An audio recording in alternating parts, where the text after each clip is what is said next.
Hello everyone, very good morning to all of you. Welcome to Sleepy Classes. So let's begin with the current affairs and multiple choice questions for 20th September 2025 from the newspaper The Hindu. ठीक है, the Hindu से ही हम discuss करेंगे आज जितनी भी news हैं, तो जल्दी से डिस्कस कर लेते हैं क्योंकि आज इतनी ज़्यादा न्यूज़ नहीं है. जो भी इंपॉर्टेंट कंसेप्चुअल कॉन्सेप्ट्स होंगे वो मैं आपको बता दूंगी. सबसे पहले Estonia accuses Russia of air space violation over the gulf of Finland.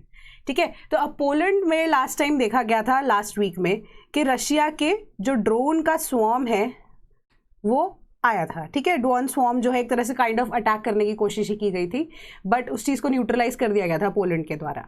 अब कल जो है एस्टोनिया ने एक्यूज़ किया है रशिया को कि एटलीस्ट मिग जो 31 फाइटर जेट्स हैं उन्होंने air space of NATO member Estonia, जो कि अब गल्फ ऑफ फिनलैंड के ओवर आसपास जो है, आप देखोगे अभी मैं मैप भी दिखाऊंगी आपको, तो गल्फ ऑफ फिनलैंड से क्रॉस करते हुए एस्टोनिया के अराउंड वहाँ पर 12 मिनट्स तक उन्होंने वायलेशन किया है उनका नेशनल एयर स्पेस का.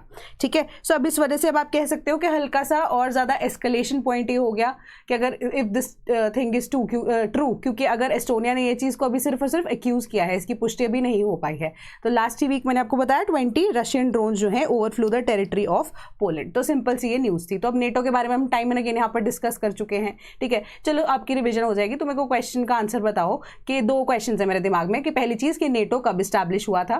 ठीक है, चलो वैसे आपको पता होगा नेटो कब इस्टेब्लिश हुआ था.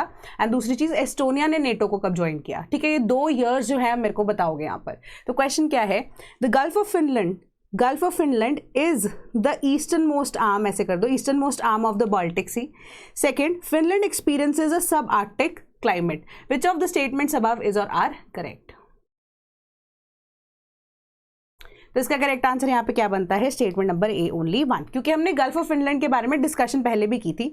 तो अब आप यहाँ देखो कि गल्फ ऑफ फिनलैंड हमारे पास ये, this is the Baltic Sea which we can see. ठीक है, एस्टोनिया यहाँ पे है. ठीक है, एंड गल्फ ऑफ फिनलैंड की जब हम बात कर रहे हैं, दिस इज द रीजन. ठीक है, अब हमें पता है कि फिनलैंड यहाँ पर है, रशिया यहाँ पर है, देन एस्टोनिया है. रशिया 2 साइड से यहाँ पर बेसिकली कवर कर रहा है gulf of Finland. This is your Baltic sea. ठीक है, अब आपकी पहली स्टेटमेंट कह रही थी eastern most arm of the Baltic sea. अब मैप के अकॉर्डिंगली अगर मैं आपको बताऊं तो समवट हेयर यहाँ पे हमारे पास एस्टोनिया होगा. ठीक है, इस मैप के अकॉर्डिंगली.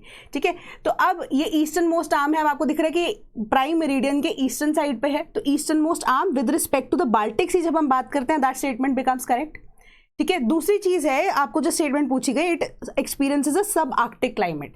अब उसके लिए अब आप ये चीज देखो, सब आर्कटिक क्लाइमेट जो है वो समवट इस रीजन के आसपास होना चाहिए. सब आर्कटिक क्लाइमेट तो नहीं है. ठीक है, हमारे पास ये ट्रॉपिकल जोन आ जाता है, this is the temperate zone. Temperate zone के अलावा अगर आप देखेंगे जो गल्फ ऑफ फिनलैंड है, ये स्पेसिफिकली फिनलैंड की बात करें तो वहाँ पर बाल्टिक सी की भी प्रेजेंस है. ठीक है, प्लस अगर आप देखें कि जो हमारा सन है, अगर इक्वेटर के हिसाब से हम देख रहे हैं तो स्लांटिंग रेज जो है वो भी एक्सपीरियंस करता है. बट अगर हम ये चीज़ को भी यहाँ पे नोटिस कर रहे हैं कि लैंड ब्रीज सी ब्रीज वाला कंसेप्ट, जैसे कि कॉन्टिनेंटल काइंड ऑफ क्लाइमेट अगर हम बोलते हैं, वो चीज़ को भी एक्सपीरियंस करता है फिनलैंड. ठीक है, तो टेम्परेचर ऑल्दो इतना ज़्यादा हाई नहीं होता क्योंकि जो सनरेज है वो स्लांटिंग में वो रिसीव करता है, पहली चीज़. बट ऐसा हम नहीं बोल सकते कि सब आर्कटिक काइंड ऑफ क्लाइमेट जो है वो एक्सपीरियंस करता है. ठीक है, गल्फ ऑफ फिनलैंड या फिनलैंड को ऑल टुगेदर अगर हम देखें तो ह्यूमिड कॉन्टिनेंटल क्लाइमेट है with long cold winters and short and relatively warm summers characterized by marked seasonality. अब ये सीजनैलिटी जो है, दिस इज बिकॉज कि अब एक तो slanting rays of the sun मैंने आपको पहली चीज बताई, और दूसरी चीज the presence of gulf of Finland and Baltic sea. ठीक है, तो अब हमारे पास वो जो अब land breeze and sea breeze वाला कॉन्सेप्ट है वो चीज भी यहाँ पर लगेगी. वैसे अगर हम टेम्परेचर देखें तो गर्मियों में मैक्सिमम 17 डिग्री सेल्सियस रहता है इन मिड समर, एंड सर्दियों के आसपास ठीक है वो -10 डिग्री सेल्सियस तक यहाँ पर जा सकता है. ठीक है, ईस्टर्न मोस्ट आर्म जो है वो बाल्टिक सी की, वो अब गल्फ ऑफ फिनलैंड के अकॉर्डिंगली ही है. गल्फ ऑफ फिनलैंड जो है वो ईस्टर्न मोस्ट आर्म है of Baltic Sea between Finland in the north, Russia and Estonia in the east and south respectively all together. तो इन डिटेल आपको यहाँ पर मैप की एक्सप्लेनेशन भी मैंने दे दी है. Then over 75% of rural monthly expenditure will face nil और 5% रेट अंडर GST 2.0. FICCI की एक सर्वे की रिपोर्ट है. ठीक है, सो अब ये रिपोर्ट जो है प्रिपेयर किसने की है, thought arbitrate research institute FICCI committee के लिए स्पेसिफिकली उन्होंने बनाई थी. अब स्पेशल जो है वो किसके लिए यहाँ पर बनाया गया था, against smuggling and counterfeiting activities destroying the economy, cascade करके इसका नाम था। उन्होंने कुछ और एडिशनल चीजें जीएसटी को लेकर भी यहाँ पर नोट की, जो कि अब न्यूज़पेपर में प्रिंट की गई है। पहली चीज ये बताई गई है एनालिसिस के बेसिस पे कि 56% ऑफ जो रूरल हाउस होल्ड है ना, उनका मंथली एक्सपेंडिचर जो है करंटली अट्रैक्ट करता है आइदर 0% जीएसटी, ठीक है, और अ 5% रेट। यानी कि पहली चीज कि रूरल एरियाज के अंदर अभी करंट सिचुएशन के अंदर मैक्सिमम जो हम कमोडिटीज को अभी मतलब 1.0 वर्जन के अंडर या तो 0% के अंदर वो आता है या वो 5% जीएसटी अट्रैक्ट करते हैं। Where on the other hand urban households के लिए वो प्रोपोर्शन जो है करंटली अबाउट 50% हो जाता है।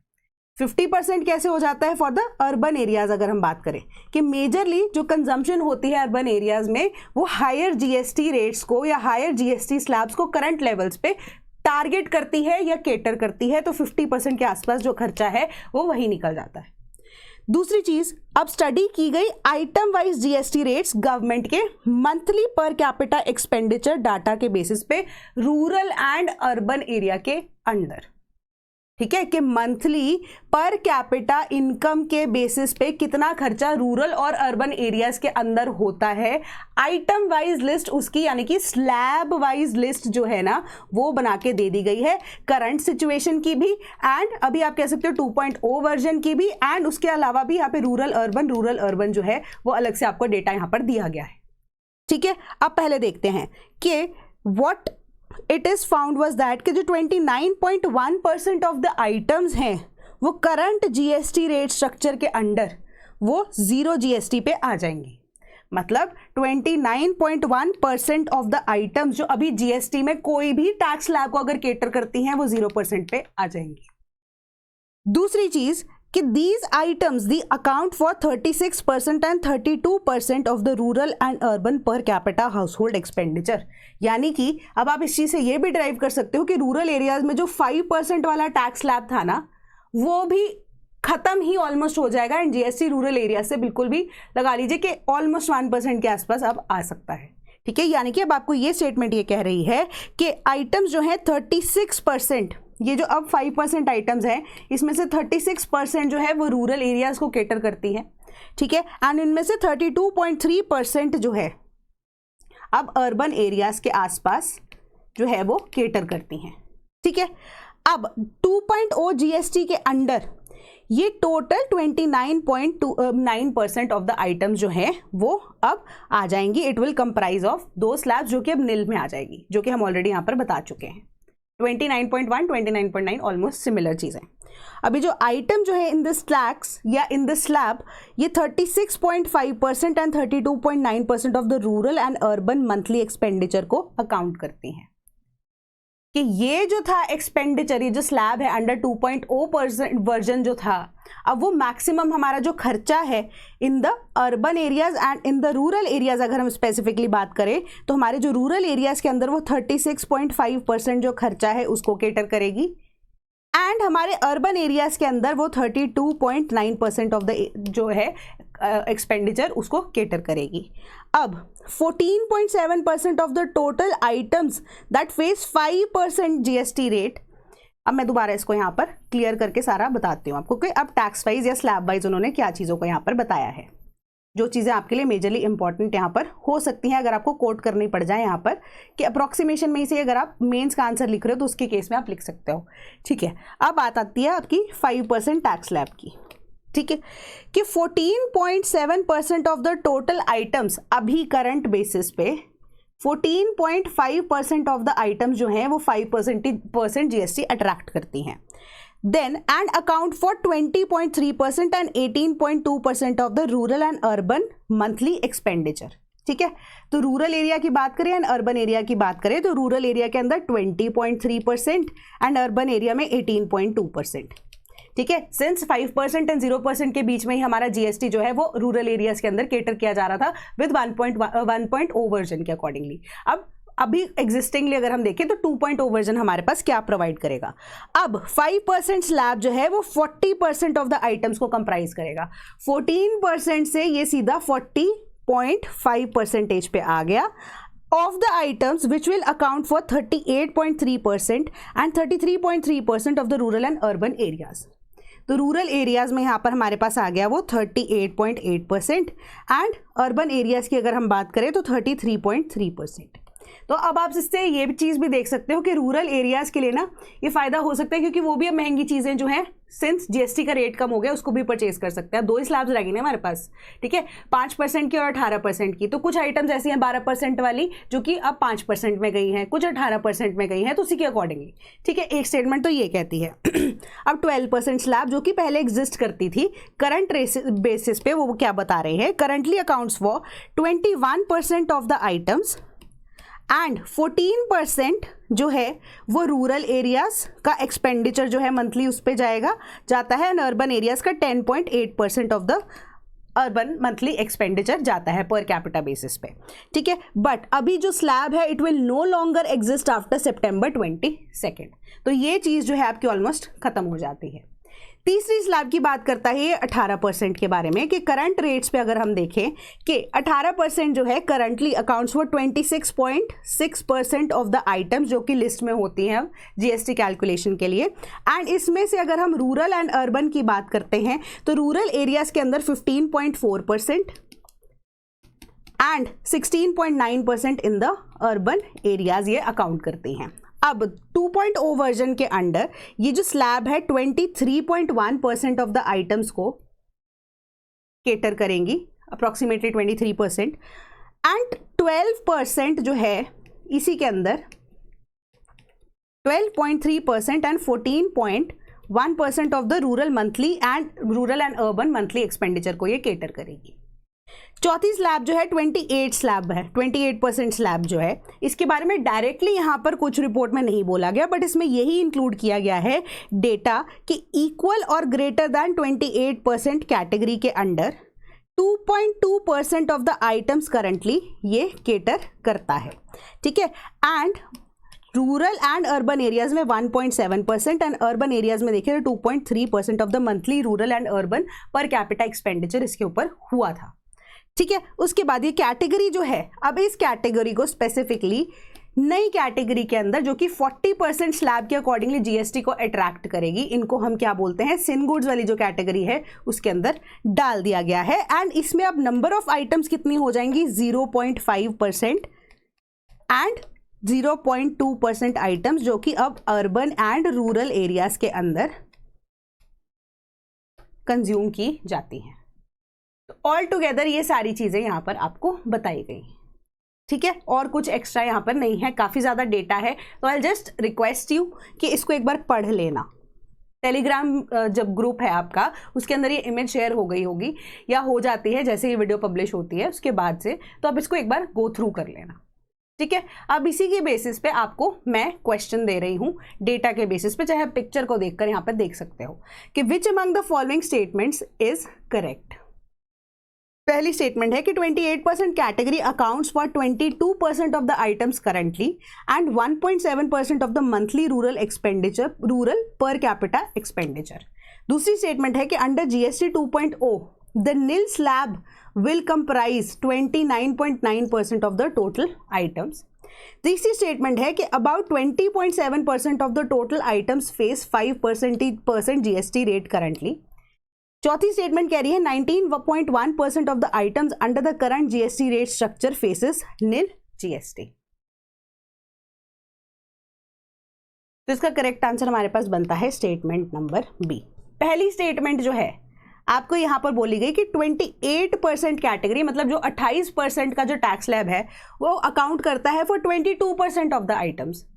ये चीज अब हम अभी देखकर हटे हैं कि जीएसटी शुरू से ही मेजरली जो 28% वाला स्लैब है दैट इज अकाउंटिंग फॉर 2.2%, ठीक है. तो ये स्टेटमेंट हमारी गलत हो जाती है, डेसिमल हटा दिया गया यहां से जानबूझ के, ठीक है. सेकेंड स्टेटमेंट कह रही है कि जीएसटी 2.0 के अंडर जो स्लैब है it will comprise of 29.9% of the total items, ठीक है. यहीं पे कहीं पे हमने यहाँ पर डिस्कस भी किया होगा इसको, 29.9% ऑफ द टोटल आइटम्स जो है यहाँ पर बताया गया है.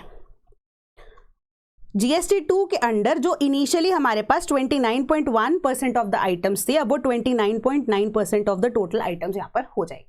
सेकंड स्टेटमेंट करेक्ट हो जाती है। तीसरी स्टेटमेंट ने आपकी क्या बोला कि 20.7% of the total items face करती हैं 5% जीएसटी करंटली। अब 5% के बारे में हमें यहाँ पर किसने बताया, इस लैब ने बताया कि अभी यहाँ पर करंटली जो है वो 14.5% जो है करंट लेवल पे हमारे पास आइटम्स या नंबर ऑफ आइटम्स जो है वो एग्जिस्ट करती हैं। तीसरी स्टेटमेंट हमारी गलत हो गई, 20.7 कहाँ से आया। चौथी स्टेटमेंट है कि 19.1% of the items under the current GST rate structure face nil GST. Nil GST के केस में तो यहाँ पे हमने देख लिया कि नील जीएसटी के लिए हमारे पास 29.1% ऑफ द आइटम्स एग्जिस्ट करती हैं करंट टाइम्स पे। ठीक है, तो हमारी फोर्थ स्टेटमेंट भी यहाँ पर इनकरेक्ट हो जाती है। तो करेक्ट स्टेटमेंट हमारी ऑप्शन नंबर बी बनती है यहाँ पर। देन तीसरी है कि patrol ship Adamya commissioned at Odisha Paradip port. अब पारादीप पोर्ट ओडिशा में है, पहली चीज। दूसरी चीज, पारादीप पोर्ट के बारे में स्पेसिफिकली आपको एनसीईआरटी में जो आपका चैप्टर है ट्रांसपोर्टेशन का, उसके अंदर बहुत डिटेल में चीजें दी गई हैं अलॉन्ग विद अदर पोर्ट्स, जिसके बेसिस पे अब हम क्वेश्चन को भी यहाँ पर देखेंगे। ठीक है, बट अभी हम आदमेय के बारे में बात कर लेते हैं कि पहली ऐसी इंडियन कोस्ट गार्ड की शिप होगी जो कि अब 8 आदमेय क्लास फास्ट पेट्रोल व्हीकल्स के लिए बनाई गई है।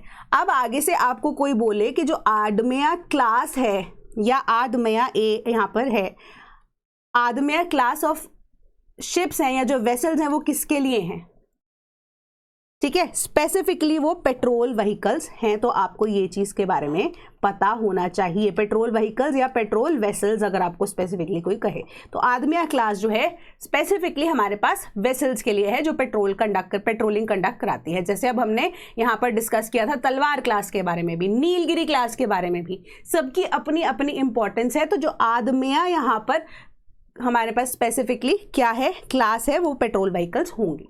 बार बार रिपीट इसलिए कर रही हूँ ताकि दिमाग में बैठ जाए। ठीक है, अब पारादीप पोर्ट पे तो ये 51 मीटर लॉन्ग व्हीकल है, ठीक है, वेसल है, 60% इंडिजिनियसली, एटलीस्ट यहाँ पर है 60 से ज़्यादा ही है थोड़ा बहुत। इंडिया की मैरीटाइम माइट को ये बढ़ाएगा 320 tons and is propelled by 3000 kilowatt diesel engines. तो ये अब डीजल इंजन को यूज़ कर रहा है। ठीक है, 28 नॉट्स इसकी मैक्सिमम स्पीड है, 1500 nm नॉटिकल माइल्स जो है इसका इकोनॉमिकल स्पीड है। Then first Indian coast guard की शिप जिसमें indigenously developed controllable pitch propellers and gear boxes हैं एंड इनका मेजर काम क्या होता है, superior manoeuvrability, operational flexibility and enhanced performance. Although diesel engine होने के बाद भी एक स्पेशल गियर बॉक्स इसमें प्रोवाइड कर दिया गया है जिससे अब आप कह सकते हो कि इसको इकोनॉमिकली आप यूज़ भी कर सकते हो और इतना ज़्यादा आप कह सकते हो कि जो डीजल इंजन को लेकर हम बोलते हैं कि पोल्यूशन लेवल्स है या उनका कंजम्पशन लेवल फ्यूल का ज़्यादा होगा, उसको इरेडिकेट किया जा सकता है। एक इकोनॉमिक यहाँ पर हमारे पास तरीके से इसे बनाया गया है। ठीक है, या इसको हम ऑपरेशनल जो है किस तरीके से कर सकते हैं, यूज़ किस तरीके से कर सकते हैं, यहाँ पर आपको उसकी भी ऑप्शन दी गई है। ये इंपॉर्टेंट पॉइंटर्स है आदमेय जो हमारे पास पेट्रोल व्हीकल यहाँ पर या वेसल जो है वो कमीशन की गई है। अब क्वेश्चन जो है विद रिस्पेक्ट टू पोर्ट्स है, मार्मगांव पोर्ट क्या वो सिचुएटेड है जुआरी एस्चुरी पे? दूसरी चीज पाराद्वीप पोर्ट क्या वहां पर सिल्ट एक्यूमुलेशन की प्रॉब्लम है? तीसरे आपका पेयर बोल रहा है Kolkata port Mahanadi delta. So how many pairs is और आर करेक्टली मैच्ड? 1, 2, all 3 या none of the above? And minded ये क्वेश्चन आपका एनसीईआरटी से ही लिया गया है, मैं कहीं से आपको झूठ नहीं बोल रही हूँ, एनसीईआरटी से ही ये सारी की सारी इंफॉर्मेशन या क्वेश्चन जो है फ्रेम किया गया है आपका। तो इसका करेक्ट आंसर हमारे पास क्या बनता है, ऑप्शन नंबर ए, ओनली 1। ठीक है, मार्मगांव पोर्ट की जब हम बात करते हैं ये गोवा के आसपास यहाँ पर सिचुएटेड है, नेचुरल हार्बर ऑफ गोवा। ठीक है, तो जुआरी एस्चुरी जो है उसकी एंट्रेंस पे ही ये पोर्ट यहाँ पर है। 1961 में इसको रीमॉडल किया गया था specifically for what, iron ore की एक्सपोर्ट्स टू जापान।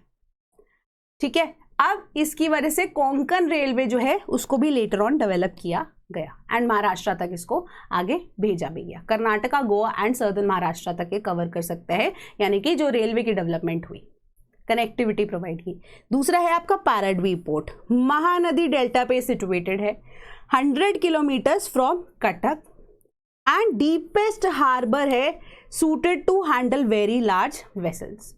अब ये स्पेसिफिक पॉइंटर्स हैं विद रिस्पेक्ट टू पोर्ट्स, इस चीज को पढ़ लेना। डेवलप इसे किया गया था to handle large scale exports of iron ore. Odisha, Chhattisgarh and Jharkhand are the parts of its hinterland, जिसको ये केटर करता है।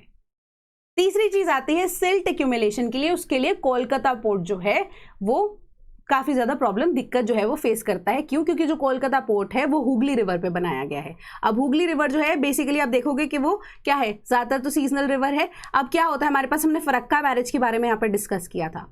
फरक्का बैरेज के लिए हमने ये चीज़ भी डिस्कस की थी कि इंडिया एंड स्पेसिफिकली बांग्लादेश के बीच में ये पानी जो है शेयर किया जाता है कि 10 दिन जो है वो पानी इंडिया के पास रहेगा एंड 10 दिन जो पानी है वो बांग्लादेश को यहाँ पर सप्लाई किया जाएगा। अगर आपको याद होगा हमने ये चीज़ को डिस्कस किया था। तो ये फरक्का बैरेज का मेजर काम क्या है कि ये हुगली रिवर में पानी को पुश करता रहे ताकि जो कोलकाता पोर्ट है उसकी ऑपरेशनबिलिटी भी बनी रहे, कि वो ऑपरेशनल रहे।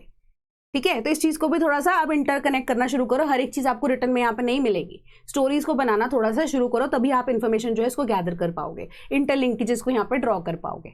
ठीक है, अब पोर्ट जो है ये located on the Hooghly river है, 128 kilometres from the inland from the Bay of Bengal. Mumbai port की तरह ये पोर्ट को भी डेवलप किया गया था by the Britishers. Initially advantage क्या थी, कैपिटल ऑफ ब्रिटिशर्स जो है वो इंडिया से अब रॉ मटेरियल लेकर ब्रिटिश में या ब्रिटिश ग्रेट ब्रिटेन के टाइम पे आप कह सकते हो कि वहाँ पे भेजा जाता था। सिल्ट एक्यूमुलेशन की यहाँ पर प्रॉब्लम जो है वो देखने को मिली है हुगली रिवर में, जहाँ पे अब लिंकेजेस जो हैं वो सी तक लेके जाने मुश्किल हो जाते हैं। अब हिंटलैंड जो है वो कवर क्या करती है, कौन से स्टेट्स को केटर करती है, UP, Bihar, Jharkhand, West Bengal, Sikkim and north eastern states. And international countries के लिए भी, इंटरनेशनली भी ये केटर कर रही है, that is Nepal and Bhutan को भी ये फैसिलिटीज प्रोवाइड करती है। ठीक है, I hope this is clear. Then supreme court cites preamble to reject plea against Mushtaq opening Dussehra in Mysuru. तो अब इसके पीछे का ना मेजर यहाँ पर क्या है, स्टोरी मैं आपको बता देती हूँ कि मैसूर में स्पेशल एक दशहरा की ओपनिंग का फंक्शन है। ठीक है, अब ओपनिंग के फंक्शन के लिए क्या था कि एक, I will not take the name, कि एक बुकर प्राइज अवॉर्डी जो है उनको अब बुलाया गया एज अ चीफ गेस्ट, या चीफ गेस्ट बुलाया जाना है। दशहरा फंक्शंस अभी शुरू होंगे, एज अ चीफ गेस्ट उनको इनवाइट किया गया है यहाँ पर कि वो दशहरा की फंक्शनिंग की इनॉग्रेशन प्रोसेस को फॉलो करें। ठीक है, अब जो चीफ गेस्ट हैं वो इस्लामिक हैं या इस्लाम धर्म को फॉलो करते हैं, मोहम्मदियन हैं। ठीक है, सो अब उसके ऊपर पिटिशन यहाँ पर फाइल की गई है कि a person of Islam origin वो एक हिंदू फेस्टिवल में चीफ गेस्ट की इनॉग्रेशन के तौर पर नहीं बुलाए जाने चाहिए थे। ठीक है, सो अब उस पे सुप्रीम कोर्ट ने बोला कि ये चीज़ तो पॉसिबल नहीं है। आप कैसे इस चीज़ पे बोल सकते हो कि हम एक किसी दूसरे धर्म को फॉलो करने वाले व्यक्ति को हम एक स्पेसिफिक हिंदू जो है इनॉग्रेशन के लिए, हिंदू फेस्टिवल की इनॉग्रेशन के लिए क्यों नहीं बुला सकते। तो उस पर जो पिटिशनर है उन्होंने यही चीज़ बोली कि जो फेस्टिवल है या जो इनॉग्रेशन जो दशहरा फेस्टिवल के लिए स्पेसिफिकली होनी है, उसके दो यहाँ पर मेजर इवेंट्स हैं। पहला है तो वो है रिबन कटिंग सेरेमनी, कि अगर उसमें उनको बुला भी लिया तो that is fine. Second is कि जहां पर अब स्पेशल जो है पूजास को कंडक्ट कराया जाना है, और वो स्पेशल पूजास के लिए someone who is following another religion उनको अलाउ नहीं किया जाना चाहिए, क्योंकि उसमें बहुत सारे ऐसे रीति रिवाज हैं जो उनको शायद नहीं पता होंगे या कुछ भी है। एंड स्पेशली उन्होंने ये चीज़ बोला कि एक मुस्लिम को इन्वाइट करना ये स्टेट का या स्टेट गवर्नमेंट का एजेंडा था। अब इस पे ऑलरेडी हाई कोर्ट के अंदर केस जा चुका था जो कि डिसमिस हो चुका है। अब पिटिशन जो है वो फाइल की गई सुप्रीम कोर्ट में, तो सुप्रीम कोर्ट ने यहाँ पर फटकारा लगाया है उस पिटिशनर को। उन्होंने बोला कि आप बोल रहे हो कि स्टेट जो है वो अपना कोई पॉलिटिकल एजेंडा चला रही है, आपने क्या कभी कॉन्स्टिट्यूशन में प्रियम्बल ऑफ इंडिया के बारे में नहीं पढ़ा, या प्रियम्बल ऑफ इंडिया को कभी नहीं पढ़ा? प्रियम्बल ऑफ इंडिया हमें यहाँ पर इक्वालिटी की बात करती है, इक्वालिटी में हम रिलीजियस इक्वालिटी को भी यहाँ पर कवर करते हैं। तो that proper idea of giving you the right to worship that has also been given to you, या आप जो है इक्वली हर एक, या जो स्टेट है या जो कंट्री ऑफ इंडिया है वो हर एक रिलीजन को इक्वली यहाँ पे नजर से देखती है। दूसरी चीज उन्होंने बोला कि पहली चीज तो आप पहली चीज तो ये बोला उन्होंने प्रियम्बल को पढ़ के आओ, प्रियम्बल के बारे में उन्होंने यहाँ पर बोला। दूसरी चीज उन्होंने स्पेसिफिकली बोली कि आप यहाँ पर बोल रहे हो हमें कि जो कि स्टेट हमें क्या कि स्टेट गवर्नमेंट का कोई एजेंडा है, कि क्या आपने कॉन्सेप्ट ऑफ सेक्युलरिज्म नहीं पढ़ा, कि क्या आपको ये चीज़ नहीं पता कि कोई भी गवर्नमेंट हो, B it government of India या कोई भी स्टेट गवर्नमेंट हो, वो सेक्युलर है, यानी कि उनकी नज़र में हर एक रिलीजन इक्वल है। तो अगर हर एक रिलीजन इक्वल है तो वो कॉन्सेप्ट कि गवर्नमेंट ने यहाँ पे कोई पॉलिटिकली चीज को इंटरवीन करते हुए जानबूझ के किसी और धर्म के व्यक्ति को यहाँ पे इनॉग्रेशन के लिए बुलाया है, सरासर गलत हो जाता है। सरकार ने जो भी किया that has been done in good faith and इस पिटिशन को यहाँ पर डिसमिस कर दिया गया। सिंपल सी आपकी ये कहानी थी, ठीक है। अब आई होप आप इसको एक बार पढ़ लोगे, यही कहानी है, इसको दोबारा पढ़ लोगे। एंड एक और चीज़ को यहाँ पर उन्होंने मेंशन किया जो कि मैंने ब्लू में हाईलाइट किया हुआ है, उन्होंने 1994 की एक judgment that is M Ismail Faruqui case को बोला अयोध्या एक्ट की वैलिडिटी को बोलते हुए। उन्होंने बोला स्वामी विवेकानंद के कोर्ट से ये जो 1994 की जजमेंट थी उसके जो ओपनिंग लाइंस थी वो स्वामी विवेकानंद की कही हुई बात थी। रिलीजियस उनका पर्सपेक्टिव था कि Swami Vivekananda religion is not in the doctrines, in dogmas और nor in intellectual argumentation, it is being and becoming, it is realisation. तो कहने का मतलब यही है कि जो स्वामी विवेकानंद है उनके रिलीजन कहीं पे डॉक्यूमेंट नहीं की गई बाकी रिलीजन्स की तरह, ठीक है ना, उसको प्रैक्टिस करने के लिए कोई एक स्पेसिफिक आपको रूल्स एंड रेगुलेशंस दिए गए हैं। It is just because as it is, मतलब कि वो चीज को आपको बताया उस तरीके से गया है या आप उस चीज को इतना ज्यादा अकस्टम हो चुके हो या आपको उस चीज की आदत पड़ चुकी है that you live your life the way he wants to, ठीक है कि आप अपनी लाइफ को जिस तरीके से जीते हो। अगर स्वामी विवेकानंद जी की बात को ही देखा जाए तो उनके रिलीजन के बारे में यहाँ पे स्पेसिफिकली कहीं पे बोला नहीं गया है, ठीक है। तो मतलब अगर वो अपनी लाइफ को या अपना जो रिलीजियस पर्सपेक्टिव है वो कहीं पर ऐसे डॉगमास में एग्जिस्ट नहीं करता है, ठीक है ना, कि आप अपने इक्वालिटी के बेसिस को उन पर्पसेस को यहाँ पर फुलफिल करते जाइए, बाकी सारी चीज़ों के ऊपर ध्यान देने की यहाँ पर जरूरत नहीं है। And it was in context of Ayodhya case all together, है ना। तो अयोध्या केस के बेसिस में यानी कि फारूकी केस की जब हम बात कर रहे हैं इन दैट कॉन्टेक्स्ट उन्होंने बोला, तो एक तरह से ये इक्वालिटी की उन्होंने यहाँ पर बात की, ठीक है। The state in event is not के उन्होंने हाँ स्पेसिफिकली चीज़ बोला कि स्टेट इवेंट है, तो स्टेट गवर्नमेंट ने यहाँ पर सबको रिलीजियस जो है या रिलीजन्स को इक्वली यहाँ पर देखा। कोई प्राइवेट इवेंट होता तो तब हम इस चीज़ को बोल सकते थे, ठीक है। तो ये चीज़ के ऊपर आपकी पूरी की पूरी कहानी खत्म हो जाती है। Then arrange the following terms in the same sequence as written in the preamble of the constitution of India, socialist, democratic, republic, sovereign या secular. Choose the correct answer from the options given below. तो इसका correct answer हमारे पास क्या बनता है, option number सी, ठीक है। तो सबसे पहले आपको क्या दिया गया है, socialist, democratic, republic, sovereign, secular. सबसे पहले हमारे पास सॉवरन आता है, सॉवरन के अकॉर्डिंगली आप यहाँ पे देख सकते थे नंबर 4, तो नंबर 1 को आप एलिमिनेट कर सकते थे, ऑप्शन नंबर ए को, ठीक है। देन सॉवरन के बाद आपके पास यहाँ पे सोशलिस्ट वर्ड आता है, सोशलिस्ट के बाद आपका नंबर 1 आता, 4 नंबर के बाद 1 जो आ रहा है आपको automatically option number C correct answer बन जाता, अगर आपको 2 भी पता होता है इनिशियली, ठीक है। तो इस तरीके से आप एलिमिनेशन भी पॉसिबली कर सकते हो। Then UN warns of deepening ethnic violence in Sudan. तो सूडान के अंदर ना अगर आप देखें तो 2023 ऑनवर्ड्स ही एथनिक क्लेंजिंग का प्रोसेस जो है वो चलता जा रहा है, ठीक है। Surging numbers of summary executions and increase in the ethnic violence. United Nations ने इस चीज़ को स्पेसिफिकली वायलेंस को नोट डाउन करते हुए सबको वार्न किया है कि इंक्रीजिंग एथनाइजेशन जो है वो कंडक्ट हो रही है बिटवीन द कॉन्फ्लिक्ट, जो कि regular armed forces and paramilitary rapid support forces के बीच में हो रही हैं, जो कि सूडान में 2023 ऑनवर्ड्स यहाँ पर हो रही हैं और ये एक्सपैंड हो चुकी हैं, फर्दर इंटेंसिफाई हो चुकी हैं लास्ट 6 मंथ से। तो अब इसके पीछे की कहानी आपको यहाँ पर नहीं बताई गई है, तो मैं ओवरऑल आपको बता देती हूँ कि सिचुएशन क्या चल रही है, कि यहाँ पर ना पावर का ही कॉन्फ्लिक्ट चल रहा है। पावर का कॉन्फ्लिक्ट कैसे कि सूडान के अंदर भी स्पेसिफिकली अगर आप देखें तो मिलिट्री कूज जो है ना वो काफ़ी टाइम से चलते आ रहे हैं। अब 1989 के अंदर अगर आप देखेंगे ओमार अल बशीर थे, ठीक है, जिन्होंने मिलिट्री कू करने के बाद कमांड जो है वो सूडान की संभाल ली थी।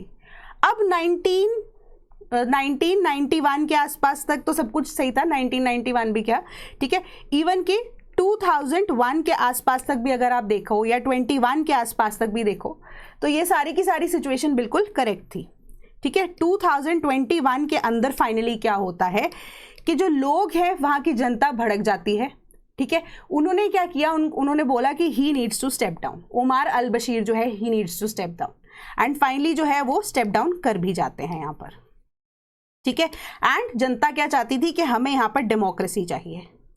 अब डेमोक्रेसी के लिए वहाँ पर जो कुछ चंद मिलिट्री के लोग भी थे, उन्होंने सिविलियन लोगों के साथ मिलकर क्या किया, ये जो पॉलिटिकल लीडर्स थे जो सिविल साइड को रिप्रेजेंट कर रहे थे, एक आप कह सकते हो गवर्नमेंट की फॉर्मेशन वहाँ पर की।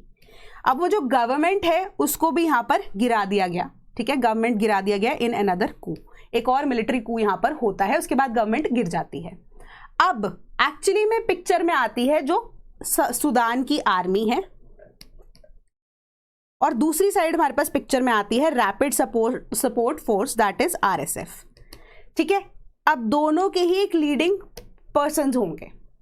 अब जो सूडान आर्मी है उनका कॉन्फ्लिक्ट चलता जा रहा है आरएसएफ के साथ और ये कॉन्फ्लिक्ट 2021 ऑनवर्ड्स भी चलता जा रहा था, बट ये ज़्यादा से ज़्यादा इंटेंसिफाई कब हुआ, 2023 के अंदर, जब आरएसएफ का ये प्लान था कि अप्रॉक्सीमेटली 1 लाख आरएसएफ के मेंबर्स जो होंगे उनको हम जानबूझकर सूडान आर्मी के अंडर यहाँ पर भेजेंगे, उनके थ्रू ही यहाँ पर ट्रेन कराएंगे एंड लेटर ऑन जब सही टाइम आएगा तो हम एक और मिलिट्री कू को प्लान करके इनको भी हटा देंगे एंड आरएसएफ जो है अल्टीमेटली यहाँ पर पावर में आ जाएगी। बट अभी दोनों side, Sudan army got to know about it and दोनों के बीच में ही अभी यहाँ पर कॉन्फ्लिक्ट जो है वो चलता जा रहा है, जो कि 2023 ऑनवर्ड्स चलता जा रहा है एंड अभी जो है अगर आप 2025 के आसपास देखें वो ज़्यादा इंटेंसिफाई हो गया है। क्वेश्चन देख लेते हैं, विच among the following countries borders Sudan. ठीक है, सूडान की यहाँ पे बात हो रही है, चैड, लीबिया, कॉन्गो, एरित्रिया।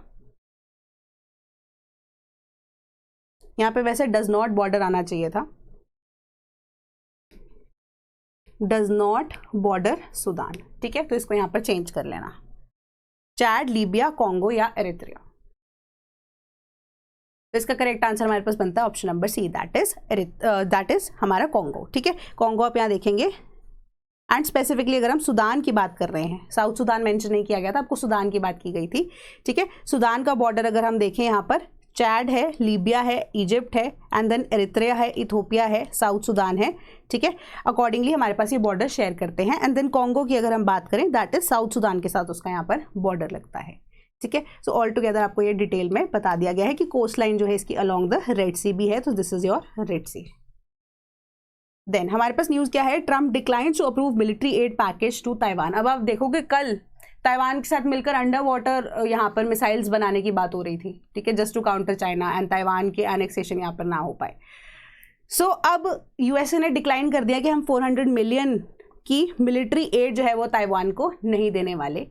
ठीक है, ट्रेड जो है एंड पोटेंशियल समिट बीजिंग के साथ अभी नेगोशिएट होना वॉशिंगटन का रहता है। अब वो जब तक नहीं हो जाता उससे पहले ये स्टेटमेंट आना, दैट मीन्स के अमेरिका जो है वो चाइना को लेकर या चाइना के कॉन्टेक्स्ट में काफ़ी ज़्यादा यहाँ पर सीरियस भी है।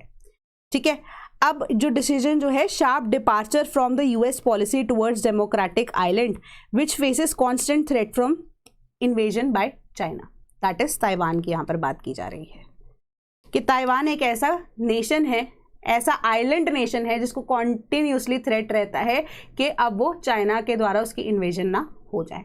उसके बावजूद भी सिंस अभी आप कह सकते हो इंटरनेशनल लेवल पे भी डिप्लोमेसी जो है या ये जो समिट है, ये बिजनेस कंडक्ट कराया जाना है, उसकी वजह से ये स्टेटमेंट आ गई है। इसके बाद अब आप देखो कैसा हुआ, कैसे जो है दल बदला गया।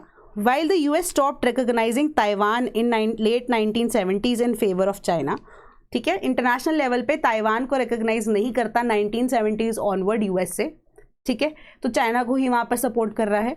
जो ताइवान है एक important backer and biggest supplier military aid जो है यूएसए की तरफ से रिसीव करता रहा है। उसके बाद उन्होंने बोला कि जो 2 बिलियन का मिलिट्री एड पैकेज जो है ताइवान को अभी तक दिया जा चुका है, बट अब उन्होंने बोला कि अगर आप चाहते हो कि वेपन्स आपको दिए जाए, मिलिट्री सप्लाई आपको यहाँ पर पहुँचाई जाए, आपको हमें पैसा यहाँ पर देना पड़ेगा। एंड यही सेम जो चीज़ है उन्होंने यूक्रेन के साथ भी की है, यानी कि जो मर्जी होता रहे, एड आपको प्रोवाइड तो करी जा चुकी है या अब आपको इतना ज़्यादा पैसा दिया जा चुका है, बट पैसा जो है for purchasing weapons that is mandatory. ठीक है, कि बिजनेस तो होना चाहिए चाहे आपको एड जो मर्जी मिले, बट ये जो डिसीजन है अभी के अप्रूव होगा या नहीं होगा ये डाइसी है, क्योंकि अभी जो डिसीजन है इट इज़ नॉट फाइनल। हो सकता है मिलिट्री एड दे भी जाए या इवन की फाइनेंशियल एड यहाँ पर प्रोवाइड कर दी जा सके, ठीक है। Then United Nation Security Council votes against lifting Iran snapback sanctions. तो ये हमने कल भी डिस्कस किया था कि 9 वोट्स मिनिमम चाहिए थे एंड वो अभी डाइसी लग रही थी सिचुएशन के 9 वोट्स नहीं हो पाएंगे and the same situation happened कि जो 9 वोट से अब दोबारा से सैंक्शंस लगाई जानी थी यूनाइटेड नेशन सिक्योरिटी काउंसिल के द्वारा वो पॉसिबल नहीं हो पाई, ठीक है। तो लास्ट डिच डिप्लोमेटिक टॉक्स, ठीक है, programme failed, nuclear programme failed, reimposition जो है वो फेल हो गई to impose sanctions over Iran over its nuclear programming, ठीक है, ये फेल हो गया प्रोसेस, 9 वोट्स जो है सिक्योरिटी काउंसिल में वो नहीं ले पाए। Then European Union proposes new Russian sanctions, Indian entities likely to be part of list. So अब जो जिस तरह के सैंक्शंस की बात यूरोपियन यूनियन कर रहा है ना, उसके अकॉर्डिंगली अगर हम देखें जो इंडियन एंटिटीज हैं वो भी इम्पैक्ट होंगी एंड इसी चीज के मद्देनजर रखते हुए यूरोपियन यूनियन जो है उन्होंने बोला है कि सैंक्शन लगाने की बात हो रही है बट सिंस इंडियंस यहाँ पर या इंडियन कंपनीज या एंटिटीज जो हैं वो सफ़र कर सकती हैं इसकी वजह से, तो we will not impose sanctions क्योंकि इंडिया के साथ हमारे रिलेशंस जो हैं वो बेटर है and we will not do such thing कि जिससे हमारा बिजनेस यहाँ पर ख़राब हो सके। तो बाकी आपको इन डिटेल सारी चीज़ें बताई गई हैं कि यूरोपियन यूनियन ने अनाउंस किया कि it was upgrading it's relationship with India, जो कि इसकी स्ट्रेटेजिकली इंपॉर्टेंस भी है, ठीक है। न्यू सैंक्शंस जो है लगाने की बात की जा रही थी तो वो स्क्वीज करेंगी रशिया की access to technology including AI and geospatial data as well as critical resources जो कि वेपन्स बनाने में हेल्प करते हैं।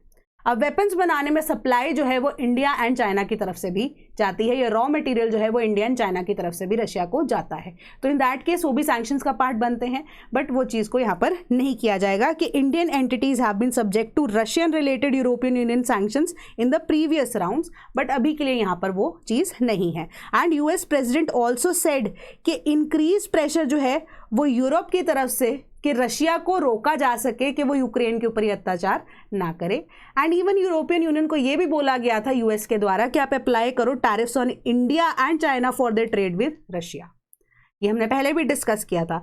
एंड जो बट अब इस केस में जो यूरोपियन यूनियन है उन्होंने बोला कि हम एकदम से ऐसे एड तो कट नहीं करने वाले, हम ऐसा तो सब कुछ नहीं करने वाले जैसे USA ने किया है, हम क्या है ट्रेडिशनल सैंक्शंस वाली अप्रोच को फॉलो करेंगे कि कंडक्ट करते रहेंगे बिजनेसेस को बट सैंक्शंस उनके साथ यहाँ पर या इंडिया के ऊपर अगर लगानी भी पड़ी तो उस चीज़ को यहाँ पर कर सकते हैं, ठीक है, अप्लाई कर सकते हैं।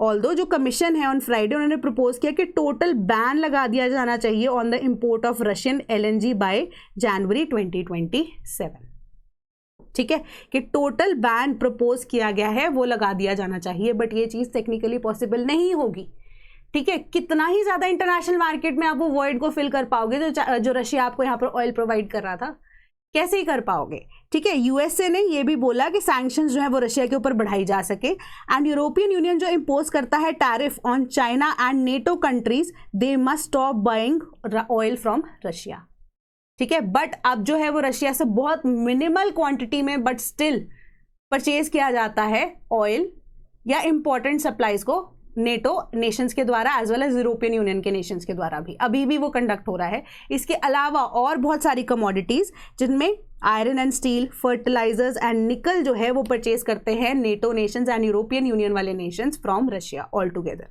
ठीक है। जो सैंक्शन है वो अब एक और तरीके से लगाई जाएगी यहाँ पे, शैडो फ्लीट जो कि अब रशिया बिजनेस कंडक्ट कराने के लिए जनरली यूज करता है, बाईपास करने के लिए वो सारे चेक पॉइंट्स को जिसके थ्रू सैंक्शंस जो है रशिया के ऊपर लगाई जा सकती है। अब कहने का मतलब ये है कि अगर सैंक्शंस जो है रशिया के ऊपर लग जाती है तो वो किसी भी पोर्ट से यहाँ पर अपना माल जो है जो वो सप्लाई है वो नहीं भेज सकते। अब वो मल्टीपल चेक पॉइंट्स के थ्रू अगर होके जाएगा, डिफरेंट पोर्ट्स के थ्रू होके जाता है जो कि डिफरेंट कंट्रीज के एक्सक्लूसिव इकोनॉमिक जोन के अंदर आता है, ऑपरेशनल एक्टिविटीज़ को धोखा देने के लिए क्या किया जाता है, एक शैडो फ्लीट के थ्रू वो सामान भेजा जाता है। अब शैडो फ्लीट का काम क्या होता है कि वो किसी और कंट्री के नाम पे फर्जी पेपरों पर रजिस्टर होकर सामान भेजा जाता है, सामान रशिया का ही है बट वो शैडो फ्लीट के थ्रू भेजा जा सकता है, ठीक है, जो रशिया टाइम एंड अगेन करता आया है कि अब उसके ऊपर और ज़्यादा हैवी सैंक्शंस हो गया अगर कोई शैडो फ्लीट हमें मिलती है, ठीक है। तो ये जो ट्रांजैक्शन है ये बैन करती है बैंक, कोई भी जो रशिया का है या रशिया के अंदर सिचुएटेड है एंड कोई भी ऐसा थर्ड पार्टी बैंक जिसके ऊपर अब क्रिप्टो प्लेटफॉर्म्स या कोई भी थर्ड पार्टी बैंक जो है उसके ऊपर भी सैंक्शन लगाई जाएगी एंड क्रिप्टो जो हमारे पास प्लेटफॉर्म्स है उसके ऊपर भी सैंक्शंस लगाने की बात की जा रही है, ठीक है। अभी तक बात ही की जा रही है, हुआ कुछ नहीं है। Then climate change, dynamic consumer preferences, reshaping tea ecosystem. अब आप इस कहानी को सुनना थोड़ा, ठीक है। टी इकोसिस्टम यानी कि जो अब टी से रिलेटेड डिमांड है ना वो इंडियन मार्केट के अंदर कम हो गई है, उसका एक्सपोर्ट जो है वो कम हो गया है। एंड मेजरली अगर आप देखिए क्लाइमेट चेंज का इम्पैक्ट की वजह से जो टी की प्रोडक्शन है ना उसके ऊपर भी चेंज आया है, ठीक है। एंड जो क्रॉप पैटर्न है उसको चेंज करने की यहाँ पर रिक्वायरमेंट है। पहली बात तो आपको यहाँ पर यही बोली गई। कंजम्पशन पैटर्न के अकॉर्डिंगली यहाँ पर बोला कि टी जो है एज कम्पेयर टू कॉफी अगर हम देखें उसकी मार्केटिंग भी नहीं हो पाती, कि हमें टी की मार्केटिंग प्रॉपर तरीके से यहाँ पर होनी चाहिए या की जानी चाहिए। पहली चीज आपको ये बोलेगी। दूसरी चीज उन्होंने सरकार को बोला यहाँ पर आप एक ऑपरेशन फ्लड या ऑपरेशन सिल्वर के नाम से कोई भी ऐसा टी इंडस्ट्री को प्रमोट करने के लिए इनिशिएटिव लॉन्च कर सकते हो। तीसरी चीज उन्होंने बोली कि इंक्रीज कर सकते हैं हम कंजम्पशन को इंटरनेशनली, कि हम अफ्रीका, गाना या ओल्ड मार्केट जैसे कि रशिया एंड ईरान, दोनों ही हेविली सैंक्शन्ड नेशंस, उनके साथ हम वापस से रीएक्सप्लोर करें अपने relations with respect to the export of tea. इस सिचुएशन में इस चीज़ को कभी पॉसिबली किया जा सकता है? अभी तो नहीं किया जा सकता, बट हाँ आगे हो सकता है मे भी किया जा सके, एक्सप्लोर किया जा सके, जस्ट कि हमारी जो टी की कंजम्पशन है वो या जो प्रोडक्शन है वो एक्सपोर्ट से जो हमें जो पैसा आता है टी का वो बढ़ सके। कि क्लाइमेट चेंज जो है वो कंज्यूमर की प्रेफरेंसेस वो चेंज कर रहा है। एंड हमारी जो ट्रेड पॉलिसी की टर्बुलेंस भी हमें देख रहे हैं कि हमें एक इनोवेशन को अडाप्ट करने की यहाँ पर ज़रूरत है। स्ट्रैटेजीज को सोचना पड़ेगा कि कंजम्पशन जो है वो टी की कैसे बढ़ाई जा सके across the globe. And all together branding as well as premiumisation of the beverages is also required. कि प्रीमियमाइजेशन में अगर आप देखेंगे कॉफ़ी के लिए बहुत सारे ऐसे ब्रांड्स अवेलेबल हैं, नई नई डिफरेंट तरह की कॉफ़ीज अवेलेबल है, बट वो टी के केस में यहाँ पर अवेलेबल नहीं है। कि प्रीमियम लुक में उसको एक डिफरेंट ब्रांड नेम के साथ या कोई बेटर ब्रांड के साथ हमें लॉन्च करने की रिक्वायरमेंट है, ठीक है।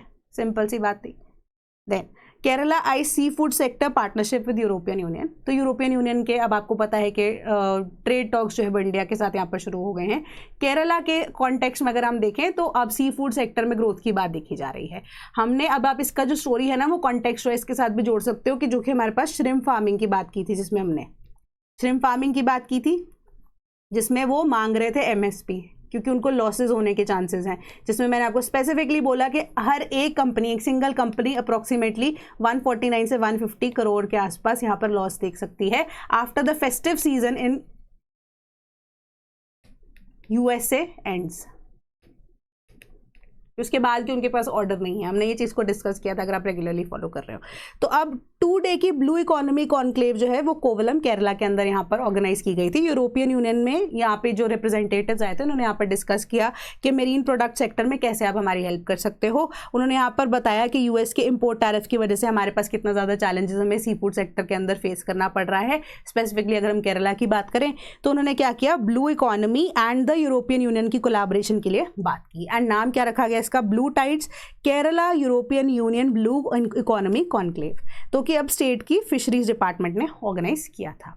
एक्साइटिंग एरिया क्या है, केरला जो है कोस्टल स्टेट है हमें भी पता है, तो अब उसके अकॉर्डिंगली उन्होंने बोला कि हम mutual respect and shared values की वजह से जो यूरोपियन यूनियन है वो केरला की गवर्नमेंट के साथ, स्पेसिफिकली केरला की सरकार के साथ या केरला के साथ ऑल टुगेदर जो है वो फिशरी सेक्टर में या इवन की सी फूड सेक्टर में काम करना चाहते हैं। तो उन्होंने क्या बोला कि सेंट्रल गवर्नमेंट या जो स्टेट गवर्नमेंट है एक joint platform and nodal platform बना सके ताकि दोनों पार्टीज के बीच में एक ओपन तरीके से यहाँ पे कम्युनिकेशन को क्रिएट किया जा सके, ट्रांसपेरेंसी को मेंटेन किया जा सके, ठीक है। तो सर्वे जो है केरला गवर्नमेंट का, उन्होंने ये चीज़ बताया कि 3 ईयर की average value of marine products जो कि अब केरला से यूएसए की तरफ जाती थी वो 513 करोड़ हो गई थी ड्यूरिंग 3 फिस्कल ईयर्स की अगर हम स्पेसिफिकली बात करें, जो कि 2014-15 से 16-17 की। अब आप लगा लीजिए इनिशियली 543 या 513 करोड़ रुपीस की जो अमाउंट थी वो 3 साल के अंदर ही उसने काफ़ी ज़्यादा यहाँ पर राइज देखा। एंड करंटली अगर हम देखें तो 1093 करोड़ जो है